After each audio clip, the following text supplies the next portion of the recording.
Hello, and welcome to Kathy's Eclectic Garden. I'm Kathy, and I garden in Zone 6A in Northwest Ohio. During the next few weeks, I will be talking about plants that you should consider adding to your 2024 garden to attract pollinators. Your flowering plants and vegetables benefit from the pollinators in your garden. In fact, without pollinators, your plants would not produce any fruits or vegetables. In other words, these plants are good choices to add to your garden if they grow well in your hardiness zone. So let's dive in. This week's plant for your pollinator garden is wild bergamot, scientific name Monarda fistulosa.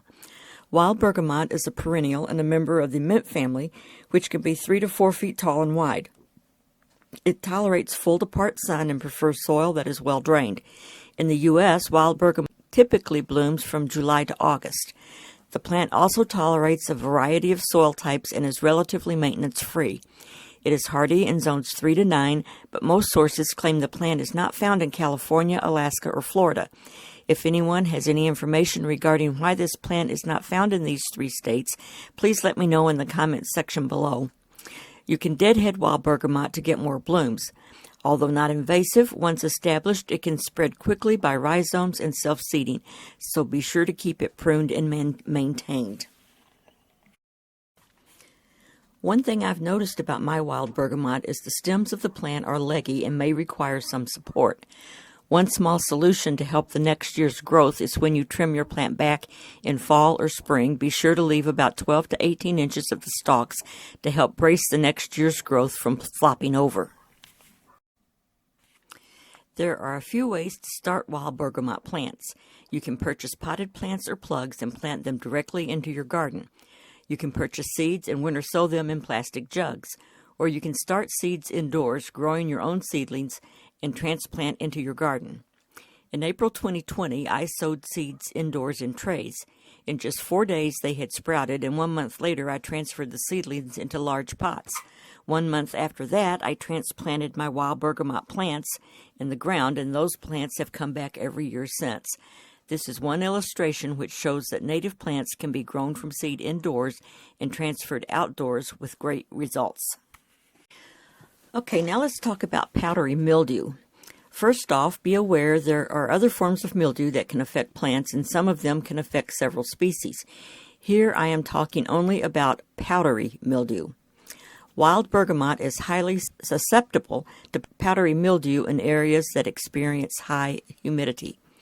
If you discover powdery mildew on your wild bergamot, don't panic. The extension offices of the University of Kentucky, Penn State, Nebraska-Lincoln, Colorado State, and other universities all agree that mildew infection of one plant species does not necessarily mean that other plant species in your landscape are threatened. Usually, powdery mildew fungi are specific to the host plant species. The key words to remember here are specific to the host plant species. I can attest to that statement from experiences with my own plants. My wild bergamot becomes infected with powdery mildew every year.